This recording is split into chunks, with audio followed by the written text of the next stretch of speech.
오늘 우리에게 주실 하나님의 말씀은 9장 1절부터 원래는 27절까지인데요. 너무 길어서 우리 15절까지만 우리 한번 보겠습니다. 여호수아 9장 1절부터 15절까지입니다.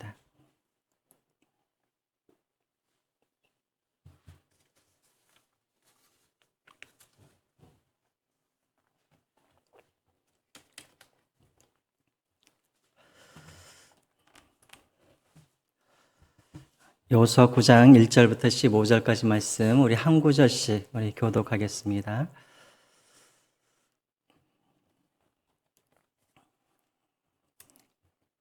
이 일 후에 요단 서쪽 산지와 평지의 레바논 앞 대해 연안에 있는 헷 사람과 아모리 사람과 가나안 사람과 브리스 사람과 히위 사람과 여부스 사람의 모든 왕들이 이 일을 듣고 모여서 일심으로 여호와와 이스라엘에 맞섰어. 기브온 주민들이 여호수아가 여리고와 아이의 행한 일을 듣고 꾀를 내어 자신의 모양을 꾸미되 헤어진 전대와 찢어진 기운 가죽 포도 부대를 나귀에 싣고 그 발에는 낡아서 기운 신을 신고 낡은 옷을 입고 다 마르고 곰팡이가 난 떡을 준비하고 그들이 길갈 진영으로 가서 여호수아에게 이르러 그와 이스라엘 사람들에게 이르되 우리는 먼 나라에서 왔나이다. 이제 우리의 조약을 맺읍시다 하니 이스라엘 사람들이 히위 사람에게 이르되 너희가 우리 가운데에 거주하는 듯 하나 우리가 어떻게 너희와 조약을 맺을 수 있으랴 하나 그들이 여호수아에게 이르되 여호수아가 그들에게 묻되 너희는 누구며 어디서 왔느냐 하니 그들이 여호수아에게 대답하되 종들은 당신의 하나님 여호와의 이름으로 말미암아 심히 먼 나라에서 왔사오니 이는 우리가 그의 소문과 그가 애굽에서 행하신 모든 일을 들으며 또 그가 요단 동쪽에 있는 아모리 사람의 두 왕들 곧 헤스본 왕 시온과 아스타롯에 있는 바산의 왕 오기 그러므로 우리 장로들과 우리나라의 모든 주민이 우리에게 말하여 이르되 너희는 여행할 양식을 손에 가지고 가서 그들을 만나서 그들에게 이르기를 우리는 당신들의 종이니 이제 우리와 조약을 맺읍시다 하라 하였나이다. 우리에게 길에서 아직도 뜨거운 것을 양식을 가지고 왔으나 보소서 이제 곰팡이가 났으며 또 우리가 포도주를 담은 이 가죽 부대에도 새 것이었으나 찢어지게 되었으며 우리의 이 옷과 신도 여행에 매우 길었으므로 낡아졌나이다 한지라. 우리가 그들의 양식을 취하고는 어떻게 할지는 여호와께 묻지 아니하고 같이 읽겠습니다. 여호수아가 곧 그들에게 화친하여 그들을 이르라는 조약을 맺고 회중 종장들이 그들에게 맹세하였더라. 아멘. 네.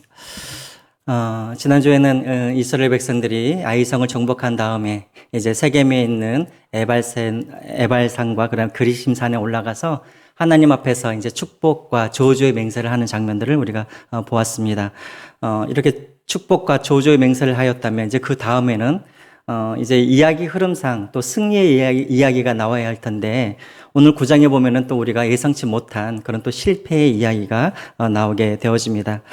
먼저 여러분 9장을 보시면 이제 여리고성과 아이성이 다 무너졌다는 소식들을 이제 가나안에 있는 이제 6개 족속들이 이제 다 듣게 되어지죠.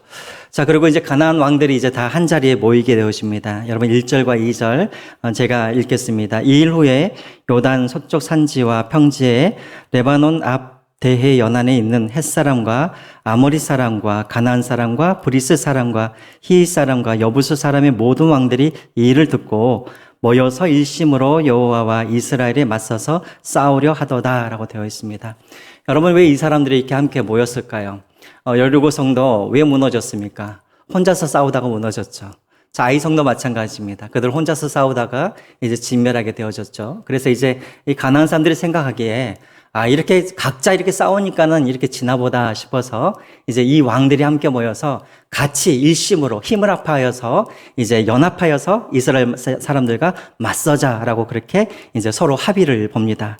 자, 근데 이 사람들이 이렇게 함께 모여서 이야기를 할 때 장면이 바뀌면서 3절을 보시면 이제 또 기브온 사람들의 이야기가 나옵니다. 3절입니다. 우리 같이 한번 3절을 읽겠습니다. 시작. 기브온 주민들이 여호수아가 여리고와 아이에게 행한 일을 듣고, 자, 가나안 족속 6족속 사람들만 들었던 것이 아니라, 자, 기브온 사람들도 똑같은 그런 이야기, 여리고성이 무너지고 아이성이 무너졌다라는 이야기를 듣게 되어집니다. 자, 그런데 반응이 달라요. 다 이제 6개 이 족속들은 이스라엘 백성들과 우리가 연합하여 싸웁시다라고 이렇게 결론을 맺었는데, 자, 여기 3절에 나와 있는 이 기브온 사람들은 싸우자가 아니라 이제 4절에 뭐라고 나옵니까?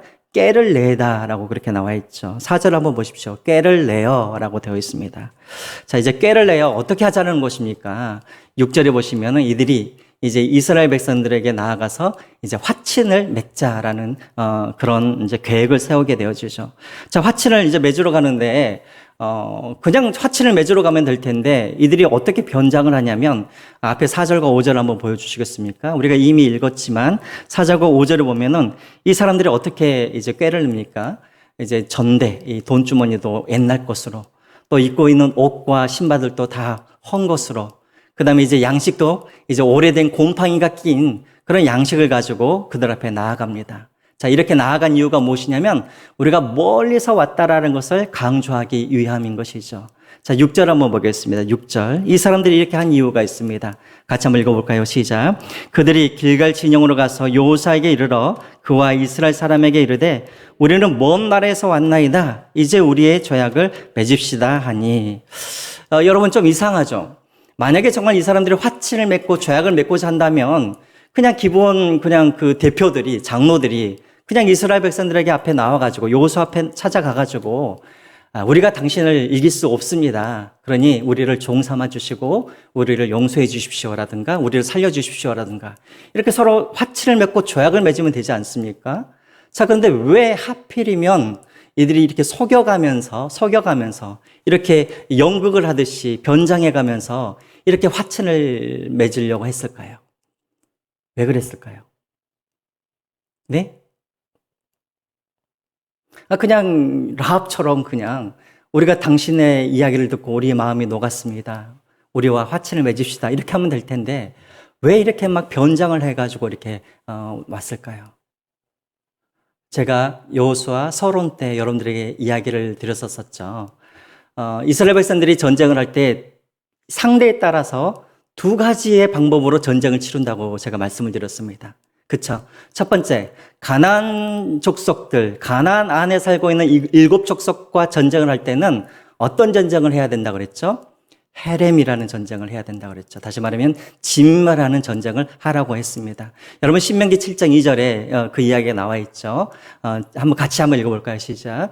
내 하나님 여호와께서 그들을 내게 넘겨 내게 치게 하시리니 그때 너는 그들을 진멸할 것이라. 그들과 어떤 뭣도 하지 말라고요? 언약도 하지 말 것이요 그들을 뭐 하지도 말고 불쌍히 여기지도 말 것이라 라고 나와 있습니다. 다시 말하면 첫 번째, 가나안 족속들과 전쟁을 할 때는 그들과 뭐도 하지 말라고요? 언약도 맺지 말라고요. 화친도 하지 말라는 거예요. 그들이 와서 우리가 이렇게 조약을 맺읍시다. 우리가 당신 종이 되겠습니다 할지라도 절대 그렇게 하지 말라라고 그렇게 명령을 하셨다라는 것입니다. 자, 그러면은 지금 이 사람들은 그럼 왜 지금 이렇게 하고 있는가? 자, 두 번째, 가나안 족속 외에 다른 성읍과 전쟁을 할 때는 또 신명기 20장에 보면은 그들과 전쟁할 때는 하나님께서 이렇게 하라라고 모세에게 그렇게 들려주신 말씀이 있죠. 자, 신명기 20장 10절부터 15절까지 말씀입니다. 너무나 길기 때문에 여러분들이 눈으로만 보시고 제가 그냥 설명을 해드리겠습니다. 자, 다른 민족과 전쟁을 할 때는 어떻게 하느냐? 그들을 진멸하는 것이 아니라 먼저 그들에게 무엇을 요청을 해요?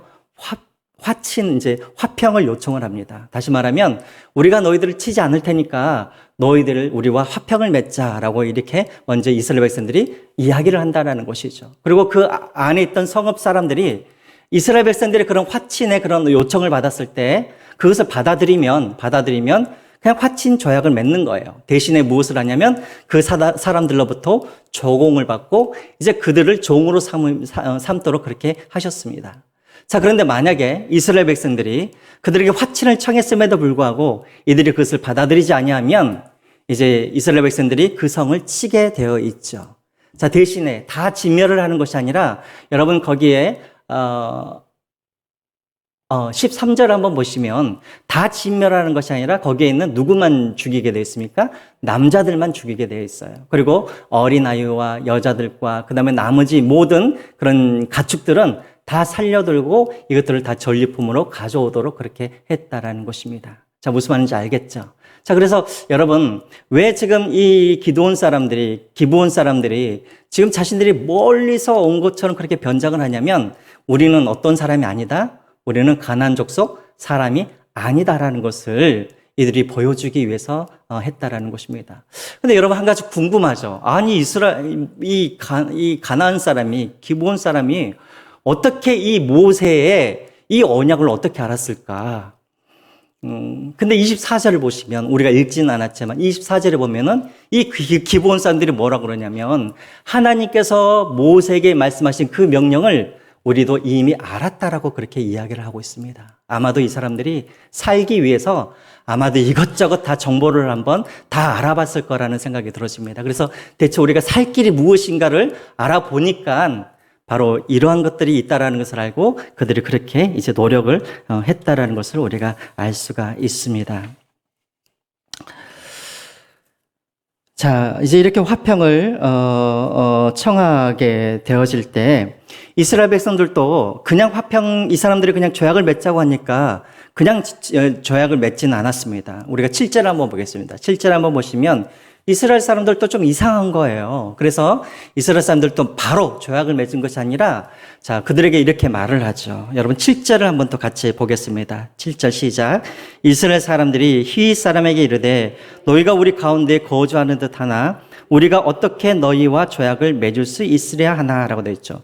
자, 여러분 7절을 다시 한번 보십시오. 이스라엘 백성들이 이 사람들에게 뭐라고 불러요? 히윗 사람에게라고 부르죠. 히윗 사람에게 뭐냐면 여러분 1절에 보시면 6개 족속이 있는데 그 중에 한 족속이 뭐냐면 바로 히윗 족속인 거예요. 다시 말하면 이 기본 족속도 이 기본 부족도 어디 족속에 속하게 되냐면 바로 히윗 족속에 속한 사람들이었다라는 것이죠. 자, 그런데 이 사람들에게 이스라엘 백성들이 뭐라고 그러냐면 아무리 봐도 너희들은 저 멀리서 온 사람 같지가 않다라고 그렇게 이야기를 하는 거예요. 자, 왜 그럴까요? 여러 가지 이유가 있겠죠. 먼저는 그들의 말투를 한번 들어보면 말투도 보니까는 꼭 가나안 안에 살고 있는 사람의 말투일 수도 있고, 두 번째는 뭐냐면 지금 이스라엘 백성들은 전쟁을 지금 누구와 하고 있습니까? 이 가나안 족속들과 지금 전쟁을 하고 있잖아요. 지금 이스라엘 백성들은 지금 이 가나안 너머에 있는 다른 민족들과 전쟁할 계획이 있어요, 없어요? 계획이 하나도 없어요. 자, 그런데 왜 먼 데 있는 전쟁을 할 계획도 없는 그 성읍의 사람들이 굳이 저 멀리에서 이스라엘 사람들을 찾아서 와가지고 우리와 화친을 맺자라고 그렇게 할 이유가 있습니까? 없습니까?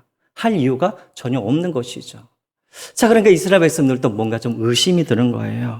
자, 그러자 이 기브온 사람들이 또 어떻게 하냐면 이제 다급해진 것이죠. 마음이 다급해져서 이제 누구의 이야기를 하게 되냐면 하나님의 이야기를 하기 시작해요. 하나님의 이야기를. 자, 10절을 한번 보겠습니다. 10절에 이제 그들이 뭐라고 그러냐면 이렇게 말을 합니다.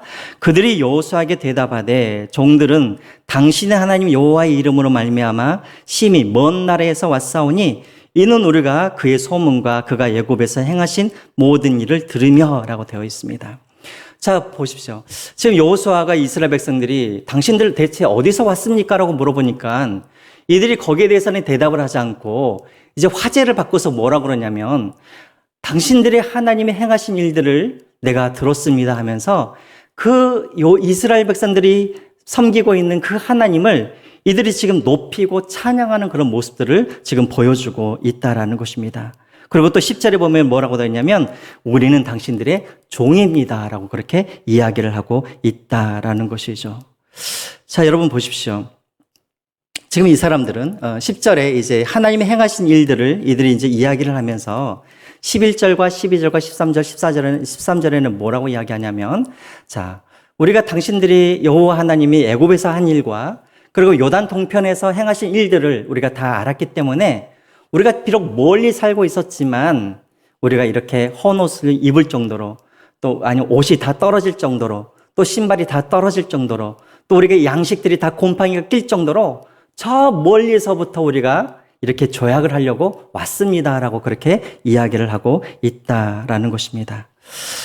여러분 지금 우리가 이것을 보면 어떻게 해서든지 이 기브온 사람들이 지금 이 화친을 맺기 위해서 어떻게 해서든지 지금 노력을 하고 있는 이 모습을 우리가 볼 수가 있는 것이죠. 비록 지금 이스라엘 사람들이 지금 속이고 있긴 하지만 그러나 여러분 속이고 있긴 하지만 그들의 마음의 중심은 무엇입니까? 어찌하든지 이스라엘 백성들과 화친을 맺어서 그들의 생명을 구하고자 하는 그런 열심들이 이들 안에 있다라는 것이죠. 어떤 사람들은 이 기브온 사람들의 이런 태도를 보면서 저 사람들이 이스라엘 백성들을 속였고 하나님을 속였기 때문에 저 사람들은 잘못됐다고 이야기를 하지만 그러나 여러분 그 중심에 보면은 이들은 어떻게 해서든지 살기 위해서 하나님 편에 설기 위해서 노력하는 그런 모습들을 보게 되었습니다. 그래서 여러분 우리가 9장을 쭉 보시면 하나님이 단 한 번도 이 기브온 사람들을 야단을 치시거나 조주하는 그런 내용이 나와 있지 않다라는 거예요. 이 말은 무엇이냐면 하나님도 이 기브온 사람들이 무엇을 보셨다라는 거예요? 그들의 중심을 하나님께서도 보셨다라는 것입니다. 여러분 지금 이런 모습들은 어디에 어떤 말씀과 똑같냐면 예수님께서 누가복음에 보면은 이 유대인들에게 예수님께서 시대를 좀 너희들도 분별하라고 말씀하시면서 예수님께서 말씀하시는 그런 성경 구절이 있습니다. 누가복음 14장 31절과 32절인데요.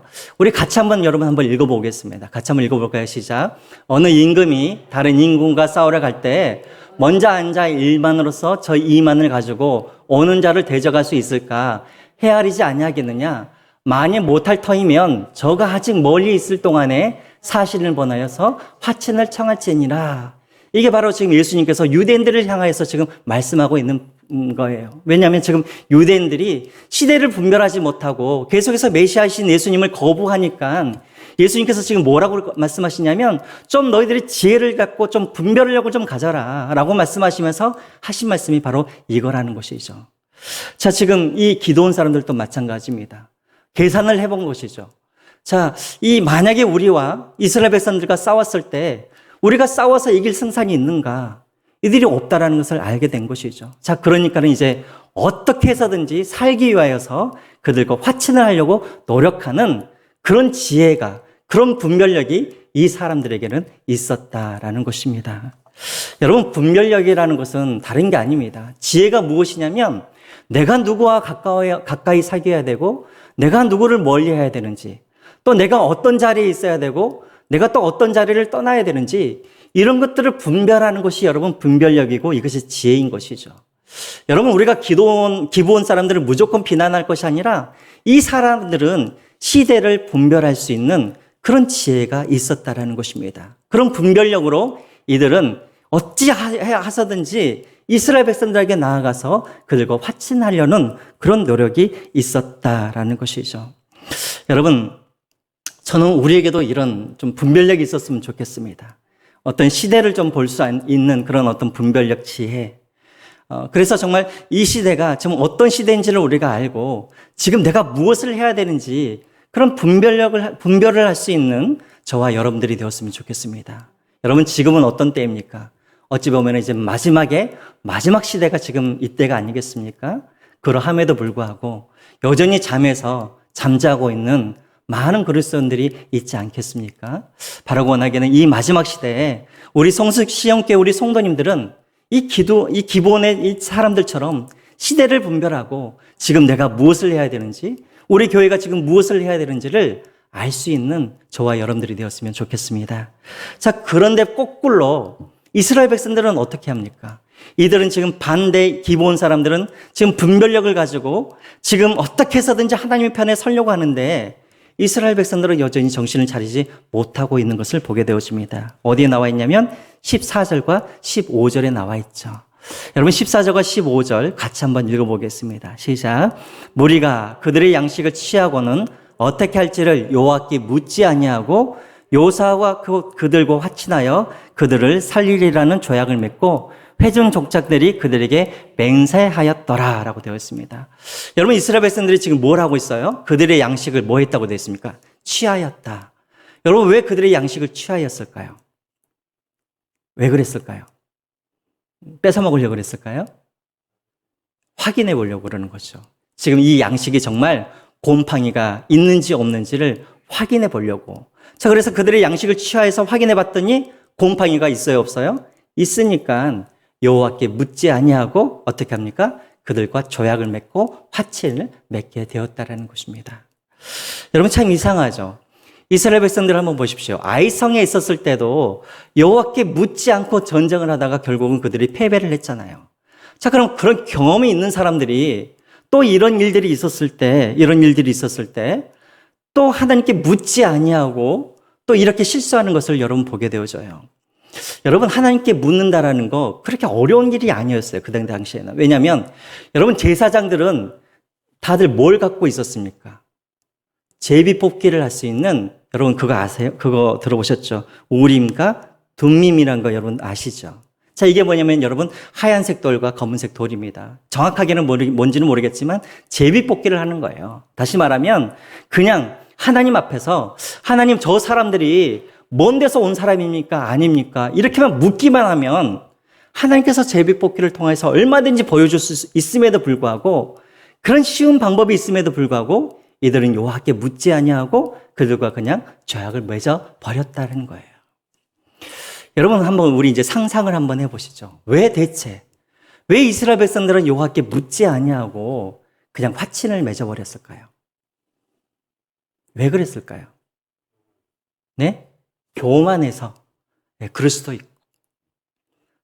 또 첫 번째로는 뭐냐면 지금 상황과 환경을, 그들이 지금 보이는 그 상황과 환경이 어떻습니까? 아, 이 사람들이 멀리서 왔구나라는 것을 지금 이들이 눈에서 보니까 어떻게 해요? 확실하거든요.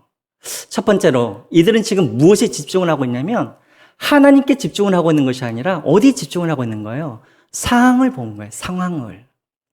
첫 번째, 여러분, 우리가 이 시대를 살아갈 때 우리가 정말 사단에게 속지 않기 위해서 우리가 가장 먼저 해야 할 것은 무엇이냐면, 여러분, 우리는 상황에 우리가 집중해야 되는 것이 아니라 여호와의 말씀에, 여호와께 우리가 집중을 해야 한다는 거예요.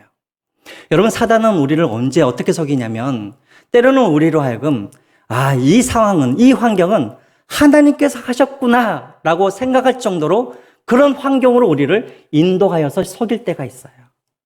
여러분, 그 대표적인 상황이 언제예요? 사무엘상 24장과 26장에 보면은 어떤 사건들이 나옵니까?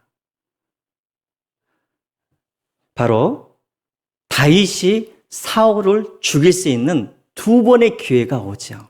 한 번은 언제입니까? 다윗이 동굴에 있었을 때 사울이 용변을 보기 위해서 동굴 안으로 들어오죠. 자, 그때 사울을 죽일 수 있는 상황이 되었었습니다. 자, 그때도 다윗이 그를 살려주죠. 또 26절에 보면은 다윗을 쫓아왔던 사울에 있는 모든 진영의 사람들이 다 어떻게 해요? 잠을 자고 있었었죠. 자, 그때도 다윗이 그들을 죽일 수 있는 상황이 되었었습니다. 자, 그때 다윗의 옆에 있던 다윗의 부하들이 뭐라고 그러냐면 이것은 하나님께서 당신에게 주신 기회입니다라고 그렇게 말을 해요. 무슨 말입니까? 상황을 보니까는, 환경을 보니까는 이건 의심할 여지 없이 하나님께서 인도하시는 하나님께서 주시는 상황이라는 것이죠. 자, 그때 다윗이 상황을 쫓아갑니까? 아니죠. 무엇을 쫓아갑니까? 하나님의 말씀을 쫓아가게 되어지죠. 자, 말씀을 쫓아가서 그 유혹을 이기게 되었다라는 것입니다. 여러분, 첫 번째로 우리가 기억할 것은 우리가 상황을 쫓아가게 하다 보면 우리가 이런 유혹에 빠질 때가 있다라는 거예요. 우리가 살다 보면 어쩔 때는 이것은 정말 하나님께서 우리에게 주시는 기회라고 할 때가 있어요. 그때 덥석 물면 안 된다라는 거예요. 먼저 뭘 해야겠습니까? 하나님의 말씀의 기준으로 그것을 평가해 봐야 되고 하나님께 먼저 여쭈어 보아야 한다라는 것이죠. 자, 두 번째로 왜 이 사람들이 속게 되었을까? 아까 제가 10절과 11절에 말씀을 드렸지만 이 사람들이 이스라엘 백성들을 속이기 위해서 누구의 이름을 들먹였습니까? 여호와 하나님의 이름을 들먹였죠. 당신의 하나님이 저 애굽 땅에서 행한 일을 우리가 보았고 또 요단 동편에서 행하신 일을 우리가 보았고 하면서 하나님을 찬양하면서 이 사람들을 속이게 된다는 것이죠. 여러분, 두 번째로 사단은 때로는요, 우리를 속일 때 어떻게 속이냐면 하나님의 말씀으로 우리를 속일 때가 있다라는 거예요. 여러분, 하와를 속일 때도 어떻게 합니까? 하나님의 말씀을 약간 비틀어서 그렇게 하와를 속이게 되어지죠. 또 예수님을 속일 때도 어떻게 합니까? 하나님의 말씀으로 예수님을 속이게 되어지죠. 여러분, 이단들이 우리를 속일 때에도 터무니없는 말로 우리를 속이지 않습니다. 하나님의 말씀을 왜곡해서 해석해서 우리에게 그렇게 우리를 속이게 되는 것이죠. 여러분, 우리도 때로는 조심해야 할 때가 있어요. 어떤 분들은 우리가 상담할 때 우리가 그냥 생각 없이 이것은 하나님께서 당신에게 주신 무엇입니다. 이것은 하나님께서 당신에게 주시는 기회입니다라고 우리가 쉽게 하나님의 말씀을 가지고 누구를 위로한다든가 격려해서는 안 된다라는 거예요. 때로는 사단은 이렇게 하나님의 말씀으로 우리를 속일 때가 있다라는 것입니다. 지금 이스라엘 백성들이 그리했다라는 거예요. 자, 세 번째, 왜 속았을까? 이 사람들이 지금 뭐라고 그럽니까? 우리는 당신들의 종입니다라고 지금 이야기를 하죠. 자, 그 이야기를 듣는 순간 이스라엘 백성들의 마음속에는 어떤 마음이 생겼을까요? 아싸, 기회다 그랬겠죠. 왜요? 지금 이스라엘 백성들은 지금 가나안 족속들을 향해서 계속해서 전쟁을 하고 있잖아요. 남자들 20세 이상 된 사람들은 다 나가서 전쟁을 하게 되어지면 여러분, 그 여인들과 아이들이 집안일을 해야 되고 농사를 지어야 되고 가축을 지어야 되는데 그들에게 지금 필요한 것이 무엇이겠습니까? 바로 종들이 필요한 것이죠. 그쵸? 자, 그러니까는 이스라엘 백성들이 왜 속게 됩니까? 아, 이 사람들을 우리의 종으로 삼으면 지금 우리는 전쟁하러 나아가면 우리가 해야 할 일들을 이 사람들이 대신 해줄 수 있겠구나. 눈앞에 보여있는 그런 이익 때문에 그들이 쉽게 넘어갈 수가 있다는 것입니다. 여러분, 세 번째로 우리가 조심할 게 있어요. 눈앞에 당장 보이는 어떤 유익, 어떤 이익 때문에 우리는 하나님께 묻지 아니하고 우리는 덥석 그 유혹을 잡을 때가 있다는 것입니다. 이스라엘 백성들이 지금 그러한 이유 때문에 여호와께 묻지 아니하고 이렇게 덥석 기본 사람들의 속임새에 속아 넘어가게 되었다는 것이죠. 그런데 여러분, 이 1, 2, 3번 다 해도 마지막 문제가 있습니다. 무슨 문제가 있냐면 이들은 아직 여호와께 묻는 것을 습관이 되지 아니하였기 때문에 그렇다는 것이죠. 이 사람들이 지금까지 계속해서 40년 동안 물론 광야의 생활을 했었지만 아직도 이들에게는 여호와께 묻는 습관이 되지 아니하였다는 거예요. 거꾸로 말하면 여러분, 아무리 사단이 우리를 하나님의 말씀으로 우리를 유혹하고 아무리 눈에 보이는 어떤 유익한 것으로 우리를 유혹하고 또 아무리 다른 여러 가지 방법으로 우리에게 유혹할지라도 우리가 정말 여호와께 묻는 이 기도하는 것이 우리에게 습관이 되었다면 이 사람들은 충분히 어떤 이유에서든지 이들은 하나님께 먼저 물어보았을 거예요. 여러분 기억하십시오. 하나님께서 쓰시는 사람들은 대부분은 어떤 사람들이었냐면 하나님께 묻기를 습관했던 사람들, 기도가 습관이 되었던 사람들을 하나님께서 쓰셨다는 것을 우리가 알 수 있습니다. 여러분 한번 우리가 잠깐 한번 볼까요? 한번 보겠습니다. 그 다음에 나와 있는 말씀 한번 보여주시겠습니까? 사무엘상 12장 23절. 이거 누구의 고백입니까? 우리 같이 한번 읽어보겠습니다. 시작. 나는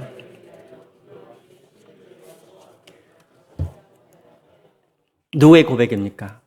사무엘의 고백이죠. 여러분 보십시오. 사무엘이 기도하기를 쉬는 죄를 여호와께 범치 않겠다는 말은 무슨 말입니까?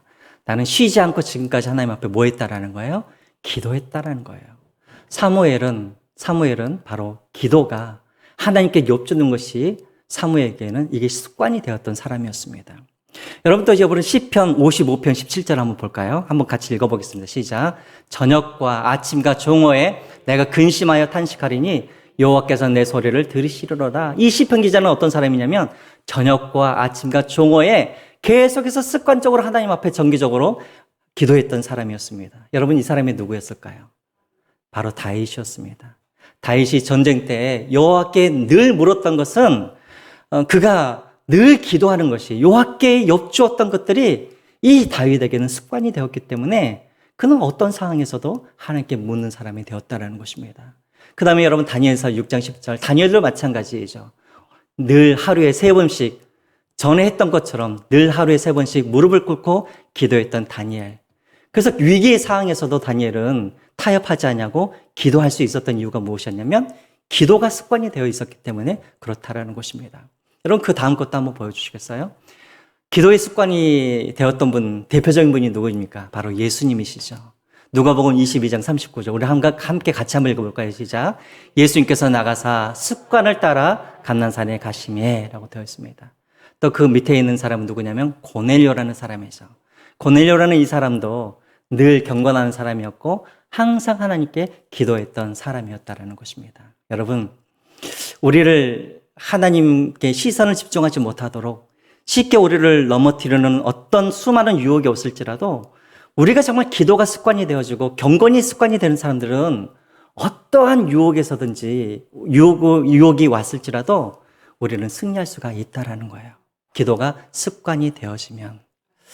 저는 여러분들의 삶 가운데 이런 하나님의 말씀을 듣는 이것들, 또 기도하는 이런 것들이 습관이 되어졌으면 좋겠습니다. 그래서 언제든지 어떤 유혹이 오든지 본능적으로 하나님의 말씀을 찾고 본능적으로 하나님께 먼저는 묻을 수 있는 여러분들이 되었으면 좋겠습니다. 특별히 우리 자녀들을 위해서도 여러분 그렇게 기도해 주시기 바랍니다. 우리 자녀들이 어렸을 때부터 이런 기도의 습관, 하나님의 말씀을 먼저 찾는 습관, 이런 습관을 가질 수 있도록 위해서 기도해 주시기 바랍니다. 그래서 여러분 사도 바울이 디모데에게 이렇게 말을 하죠. 디모데전서 4장 7절 말씀에 이렇게 말을 합니다. 경건에 이르도록 내 자신을 연단하라. 여러분 연단하라는 이 말은 옛날 성경에서 보면은 훈련하라라고 그렇게 되어 있습니다. 날마다 경건에 이르도록 날마다 우리가 훈련을 해야 이 세상을 우리가 승리하면서 살아갈 수가 있다라는 것입니다. 자, 계속해서 본문을 보겠습니다. 자, 16절과 17절을 보면은 이제 화친을 맺었는데 이 거짓말이 얼마 못 가서 그냥 들통이 나요. 여러분 16절과 17절을 보면은 며칠 만에 이것이 거짓말이라는 것이 들통이 나냐면 3일 만에 그것이 들통이 나게 되어집니다. 자, 3일 만에 들통이 나게 되어지는데 자, 그러면 여러분 우리 같았으면 아니 당신들이 우리를 속여서 조약을 맺었기 때문에 이것은 그냥 무효입니다라고 이렇게 말을 할 수가 있잖아요.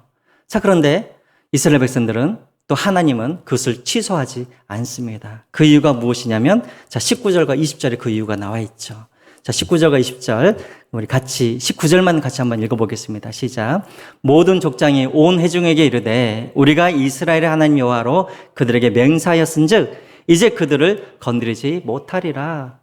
자, 우리 같으면 그냥 취소해버릴 수 있었을 텐데 하나님도 마찬가지고 여호수아도 마찬가지고 이 언약은 이 계약은 파기할 수 없다라고 그렇게 이야기를 해요. 그리고 20절에 뭐라고 그러냐면 이 계약을 파기하게 되어지면 우리가 하나님으로부터 그 저주를 받게 될 것이다 라고 그렇게 이야기를 하게 됩니다. 왜 그렇습니까?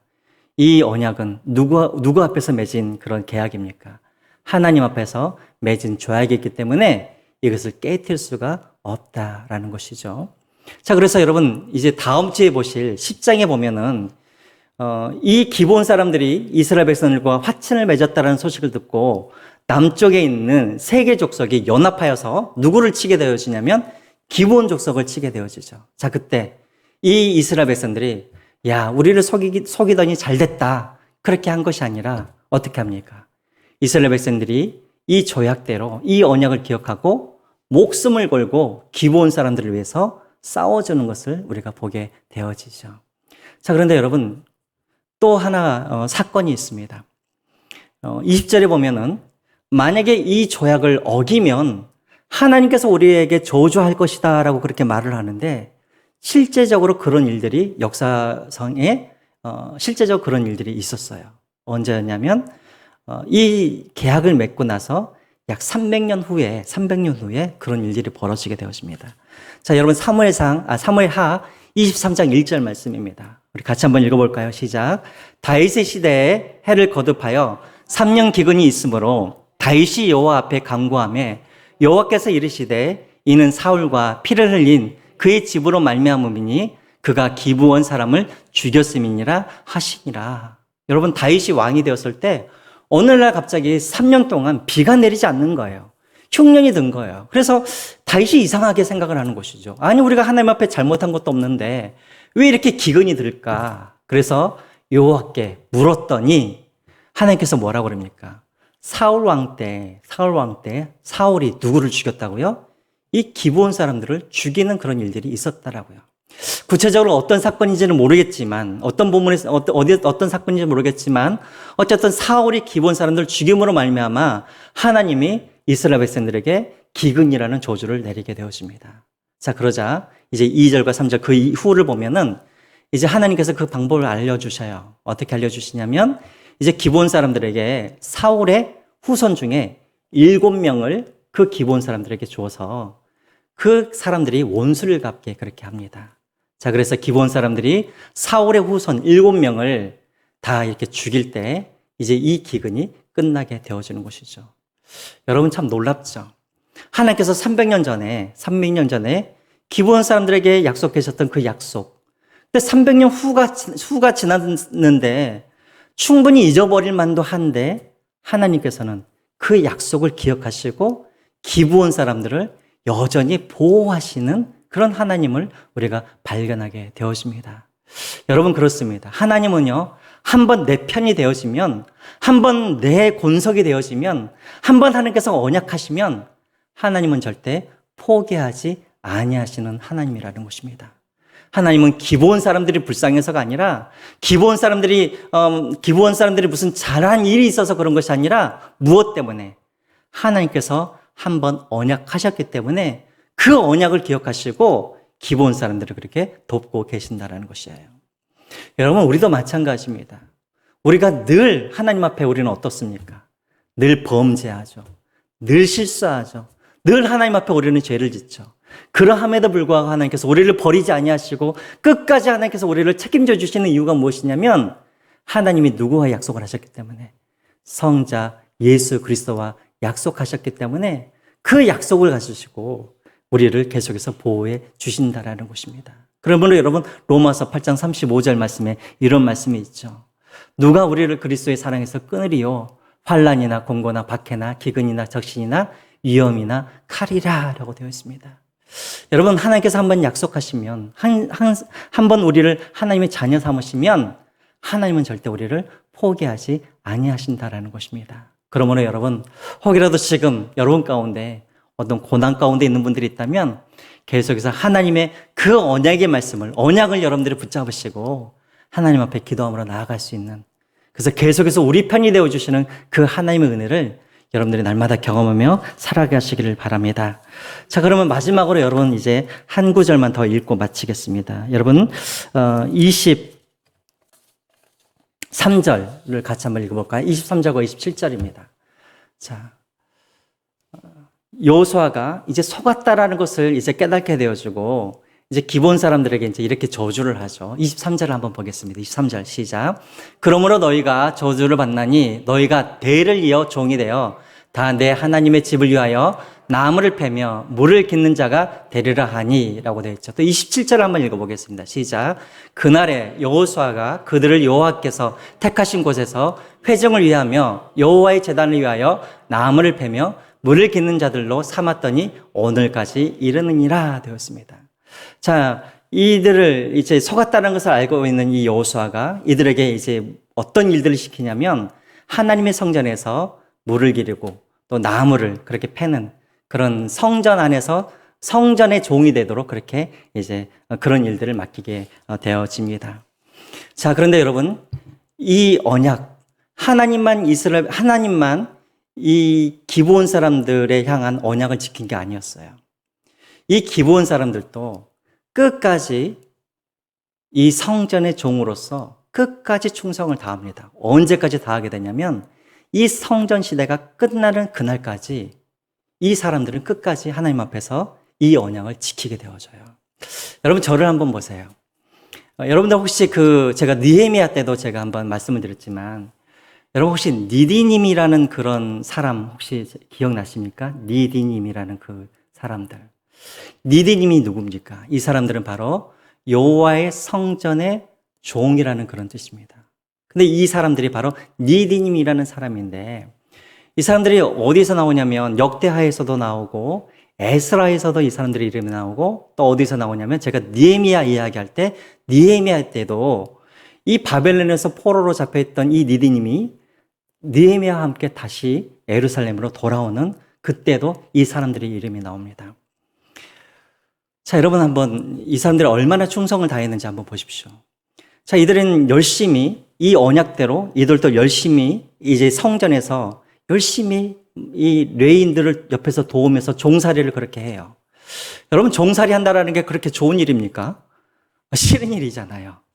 자, 그런데 이제 바벨론이 쳐들어오면서 이 성전을 무너뜨려 버리고 이 성전에서 일했던 제사장들, 레위인들, 그리고 심지어는 이 성전에서 일하고 있는 이 종들까지도 다 포로로 어디로 잡아가게 되냐면 바벨론으로 다 잡아가게 되어져요. 자, 그리고 이제 70년이 흐릅니다. 자, 이제 예루살렘으로 이제 다시 복귀를 하는데 에스라 8장에 보면은요, 에스라가 사람들을 모집을 해요. 자, 이제 우리가 다 같이 예루살렘으로 돌아갑시다 라고 했더니 그때 사람들이 몇 명이 지원을 하게 되냐면 수르바벨 때는 5만 명이 지원을 하는데 에스라 때는 몇 명이 지원을 하게 되냐면 1,800명만 지원을 해요. 어른, 성인들, 남자들 1,800명만. 자, 그런데 그때 1,800명 중에는 어떤 사람들이 많았냐면 선지자들도 많이 있었어요. 아니, 제사장들. 자, 왜 제사장들은 많았을까요? 이들은 예루살렘에 가면은 이들은 고생을 합니까? 안 합니까? 이들은 사실 고생을 안 해요. 왜냐하면 예루살렘에 가가지고 성전에서 일을 하게 되면 그냥 성전에서 주는 그런 어떤 싹을 받고 그냥 제사만 드리면 일을 하니까. 허드렛 일을 다 누가 하냐면 레위인이나 이런 니드님 사람들이 다 허드렛 일을 하니까 제사장들은 다 헌신을 해요. 자, 그런데 레위인들이 몇 명이 헌신을 하게 되냐면 한 사람도 없어요. 모집을 하는데. 여러분, 왜 레위인들은 한 사람도 지원을 하지 않았을까요? 베들레헴에 가면은 누구 허드렛 일을 합니까? 제사장 허드렛 일을 하잖아요.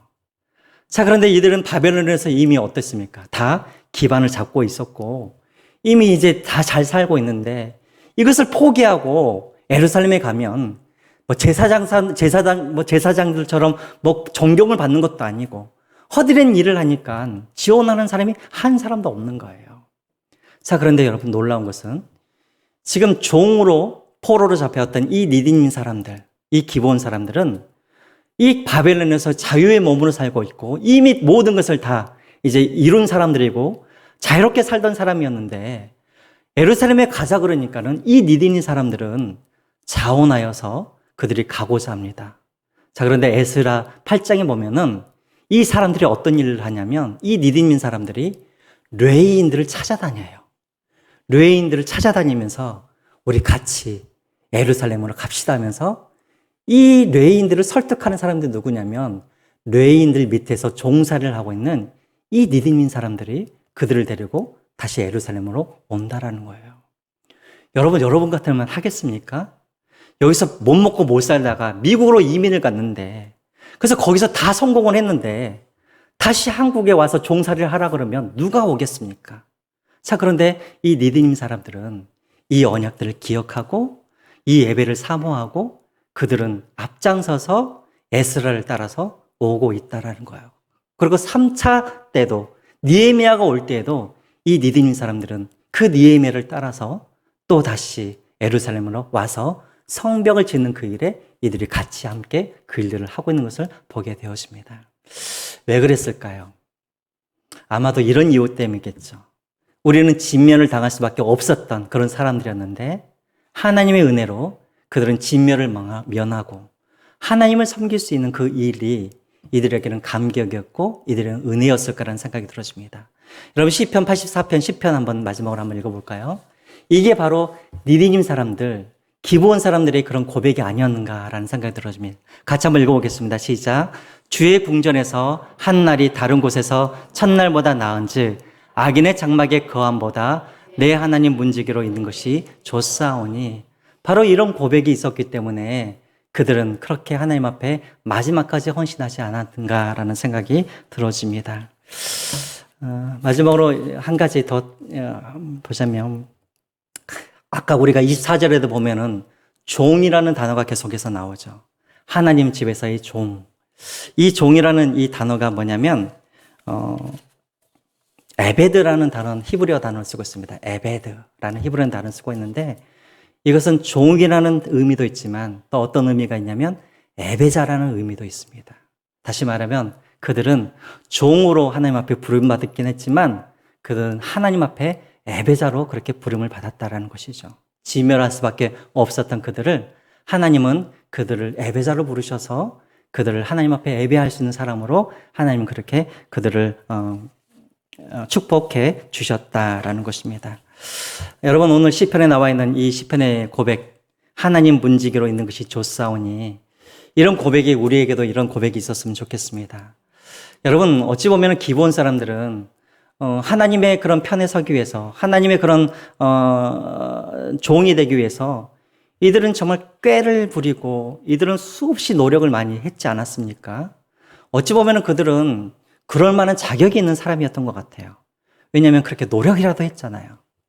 자, 그런데 여러분, 우리는 어떻습니까? 우리는 하나님 앞에 노력을 한 건 아니잖아요. 그렇죠? 우리가 아직 죄인 되었을 때 하나님께서 우리를 먼저 아시고 우리를 택하시고 우리를 찾아오셔서 우리를 하나님의 자녀로 세워주셨습니다.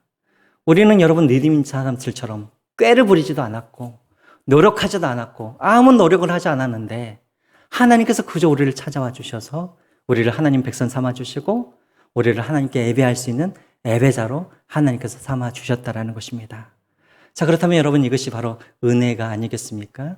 여러분, 우리가 기본 사람들을 때로는 우리가 손가락질을 하고 왜 거짓말을 했느냐라고 우리가 손가락질을 하지만 여러분, 우리는 그 기본 사람들마저도 기본 사람들이 했던 그 노력마저도 하지 아니하고 우리는 하나님께 은혜를 받은 사람입니다. 그러면 우리가 날마다 하나님의 은혜를 기억하시면서 하나님께 예배하고 하나님께 영광 돌릴 수 있는 여러분들이 되시기를 주님의 이름으로 부탁드립니다. 자, 우리 기도하고 우리가 예배를 마치겠습니다. 우리 하나님 앞에 한번 기도하시죠. 우리 한번 하나님 앞에 한번 기도했으면 좋겠습니다. 하나님, 우리도 기본 사람들처럼 좀 시대를 분별할 수 있는 그런 분별력, 그런 지혜를 우리에게 더하여 주십시오. 그래서 정말 우리가 마지막 이 시대를 살아갈 때 하나님, 우리가 어떻게 이 시대를 우리가 살아가야 되는지를 우리에게 지혜를 주셔서 하나님 백성답게 살아갈 수 있도록 도와주십시오. 위해서 기도해 주시고, 두 번째는 여러분, 우리가 오늘 5월 5일인데요. 우리 다음 세대들을 위해서 여러분 한번 기도해 주시기 바랍니다. 우리 아이들도 하나님 이런 지혜, 이런 분별력을 가지고 이 시대를 살아갈 수 있도록 도와주시고, 특별히 우리 자녀들도 경건의 그런 습관들을 가질 수 있도록, 말씀을 듣는 습관, 기도하는 그런 습관들을 가질 수 있도록 위해서 기도해 주시고, 날마다 복음으로 승리하며 살아갈 수 있는 우리 자녀들이 되게 해달라고 위해서 여러분 기도해 주시기 바랍니다. 자, 이것들을 놓고 우리 같이 한번 하나님 앞에 한번 기도하고 우리 성도님들을 위해서도 여러분 한번 기도해 주시기 바랍니다. 기도하겠습니다.